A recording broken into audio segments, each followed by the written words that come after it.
ito pong video na to ay para kay Cherry White. Alam ko, nakilala nyo to. Everybody knows this one. Kasi ilang milyon ang kanyang followers sa Facebook, etc. etc.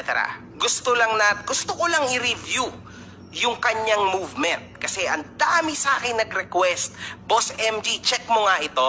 Actually, hindi naman talaga ako nag-check sa dyan sa Cherry. Hindi ko kilala yan, mga boss. Ngayon ko lang po yan nakilala kaninang umaga. That's why ngayon, may idea na ako. Inaral ko yung kanyang ginagawa and ito yan. Real talk to, ha. From 1 to 100, real talkin natin to. Masaklap to. Putang ina talaga. Napakasakit nito, ha. Game, ha. Siya yung aspiring Tony Fowler. Alam niyo yan, di ba? Para sa akin. Pero nilagyan niya to ng konting twist. Ang ginawa niya, dahil maitsura siya, may katawan at sumamba sa takilya, ang kanilang content nung Pacboy, yung pangit na vlogger din, di ba? Then yun, tinuloy-tuloy niya na. Sa bandang yan, saludo ako actually sa'yo, Cherry White, no? Kasi syempre, kailangan mo yan.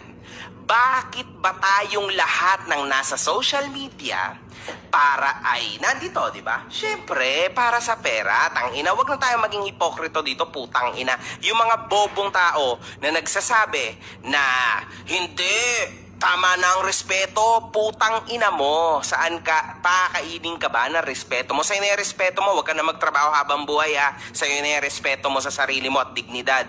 Okay? Pero huwag ka na magtrabaho, huwag ka na mag-hustle, huwag ka nang gumawa ng kaya na basta, pangawakan mo ng respeto at dignidad, okay yan. Malay mo, mabusog kang putang ina ka, di ba? Now, nagtaka tayo. Kasi, syempre, medyo nakita natin na ang mundo nila ay nagka-crumble. Nakita natin lahat, di ba?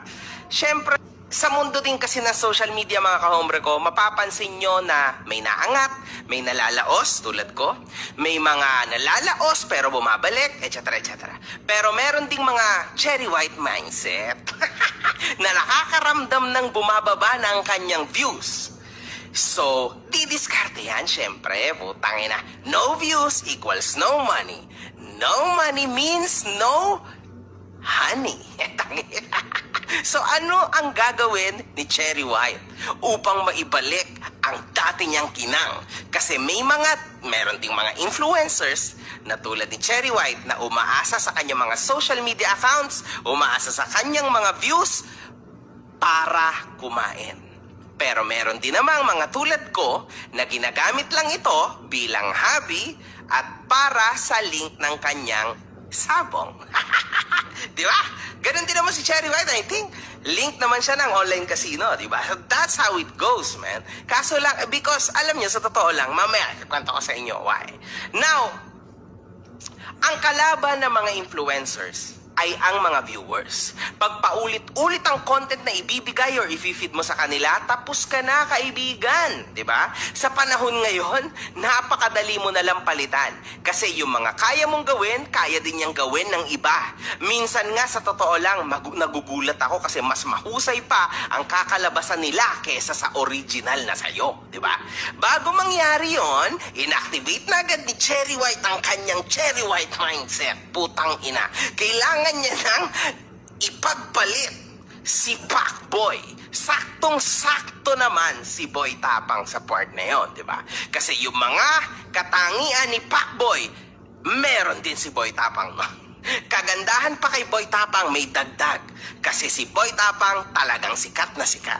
So ayun nga, ang timpla ng content ni Cherry White. So yun ang kanyang niluto gamit ang kanyang Cherry White mindset. Anyway, alam nyo lahat, siya maganda.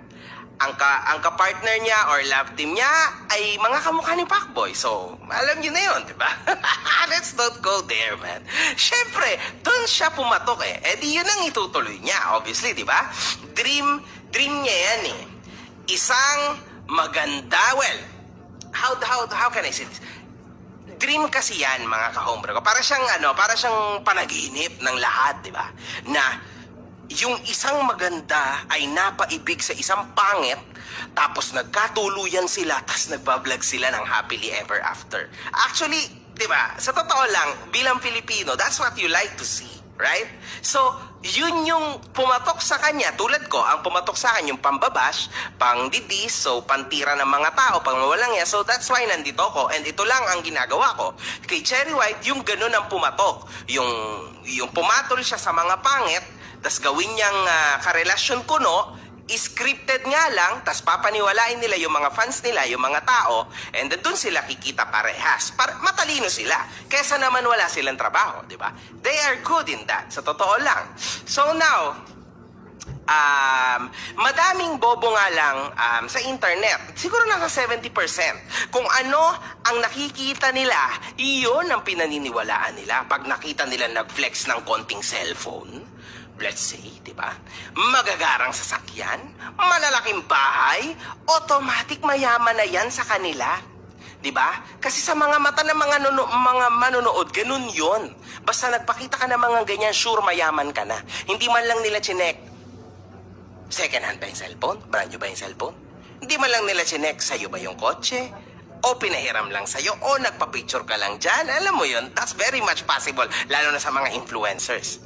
Yung bahay ba? Owned ba yan? O rental? Hindi mo na rin alam. Basta para sa'yo, rich ang vlogger. Palakpakan ng mga bobong yan. Umere lang talaga. Tumrending lang. Okay lang yan mga kahombre ko. Kahit peking mga LV, Gucci, papatusin. Tas ikwekwento nila sa mga vlog nila na original daw lahat yon. Ganon talaga, di ba? Real talk yan. So, sa kaso na to, sa totoo lang, si Boy Tapang ang kawawa dito. Kaibigan ko si Boy Tapang. Nakita nyo kung paano magagamit ng isang Cherry White. Di ba? Kasi, ang isang Boy Tapang, usually kasi, who comes out winner sa mga ganito, sa mga mala-dream relationship sa social media, syempre yung babae. Kasi tama nang maya-maya pagka kunwaring medyo naipit na sa tangina, si Boy Tapang, kinantot ako, puta, tas yun, iniwan ako, binangain ako ng time, motherfucker, man, I'm fucking gone. Tangina, hiniwalayan ko siya because putang ina, amoy tayo yung hininga ni Boy Tapang, man, ayoko na siya, fuck, ayoko na, tangina, hindi ako sinusustentuhan. Pinatira ko siya sa bahay ko. Tangina, ano pa, binigay ko yung pek-pek ko, yung pet ko, yung milong ko, yung tenga ko, lahat, man. Tapos ganun lang ginawa niya sa akin. Easy, di ba? Panalo na siya agad. Example lang yon ha. Tapos yung mga tao, maniniwala na siya sa kanya agad.